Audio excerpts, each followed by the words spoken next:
Assalamualaikum guys, halo YouTube hingga tadi sekian begitu, welcome back to my channel. Apa kabar saudara-saudariku semuanya?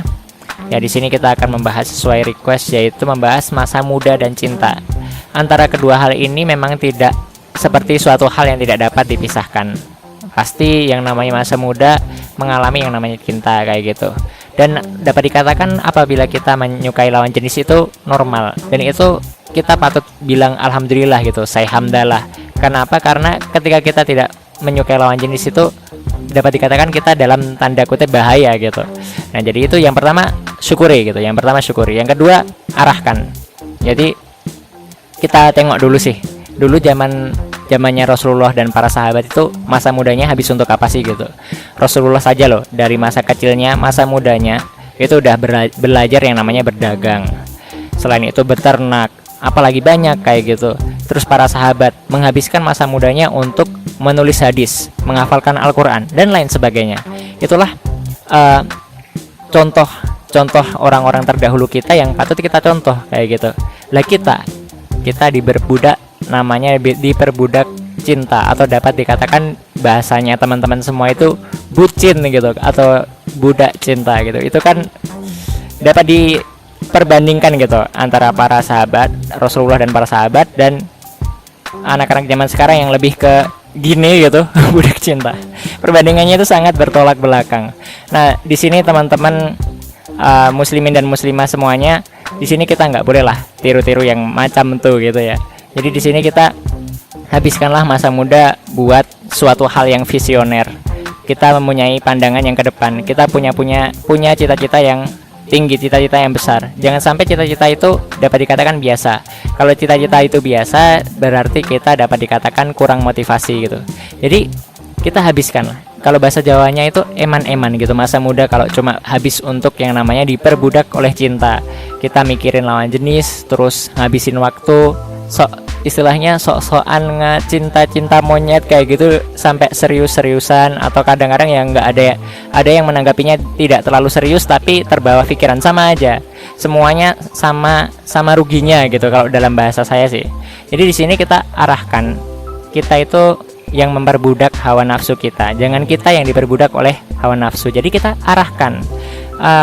Masa muda itu kan memiliki semangat atau gairah yang sangat luar biasa. Kalau hal ini tidak diarahkan dengan baik, nanti kita yang rugi, jujur saja gitu.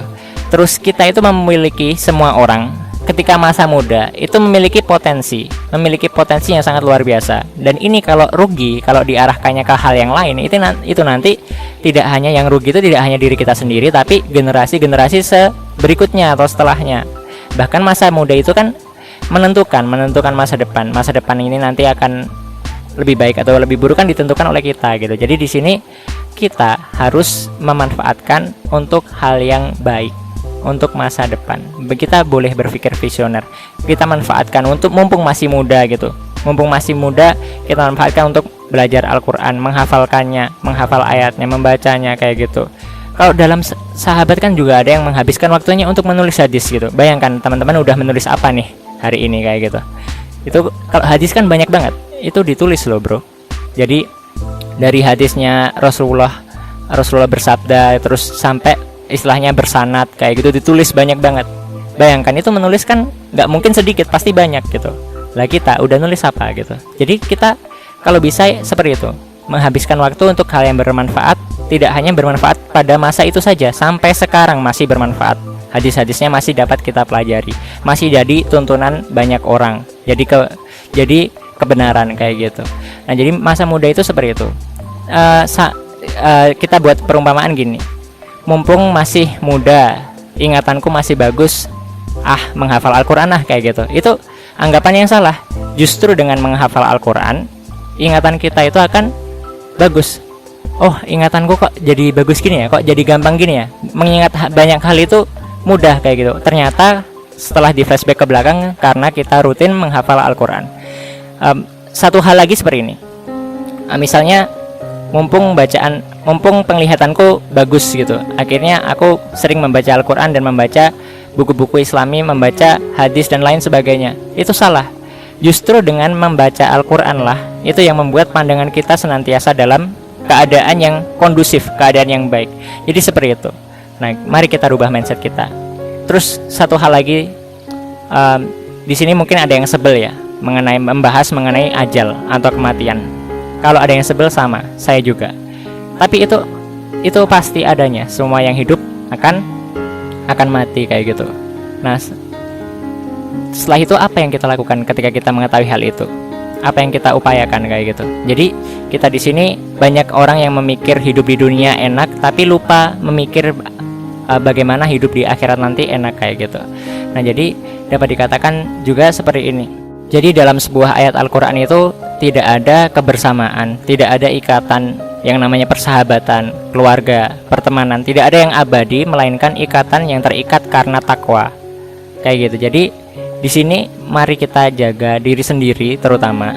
Terus setelah itu keluarga, setelah itu sahabat-sahabat kita, orang-orang yang kita sayangi, orang-orang yang kita cintai, selalu dalam ketakwaan. Dan satu hal lagi yang meningkat. Jadi takwanya harus yang meningkat. Supaya apa? Ya karena tadi, karena kebersamaan, tidak ada kebersamaan yang abadi, melainkan kebersamaan yang terikat karena takwa. Karena takwa nanti mengarahnya kemana teman-teman? Mengarahnya tentunya di surga. Nah, saya di sini tidak bermaksud menggurui atau bermaksud sok alim, sok pintar. Karena di sini bentuk kepedulian saya kepada kalian semua yang saya cintai, saya sayangi kayak gitu. Jadi kita saling tawasau, kita saling menasehati supaya kita itu dekat dengan takwa dan ketakwaan yang meningkat, supaya kita dapat menyambung lagi kebersamaan ini gitu. Kita kan mungkin berpikir kita nanti bersama sampai kapan, sama keluarga asik, seru, harmonis, bersamanya juga sampai kapan.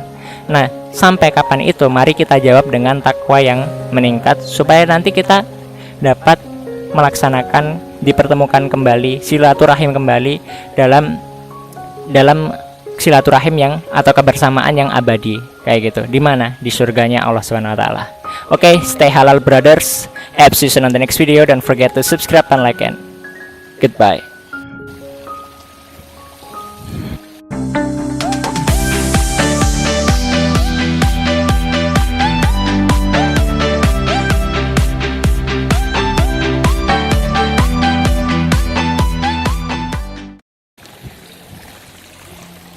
Aku duduk nih ya, terus nanti dipotongnya pas saya duduk seperti ini. Nah, terus lanjut. Assalamualaikum guys, halo YouTube. Assalamualaikum guys, halo YouTube. Assalamualaikum guys, halo saudara-saudariku semuanya. Assalamualaikum guys, halo YouTube. Hingga tadi sekian, begitu welcome back to my channel. Selamat sore, masa sore?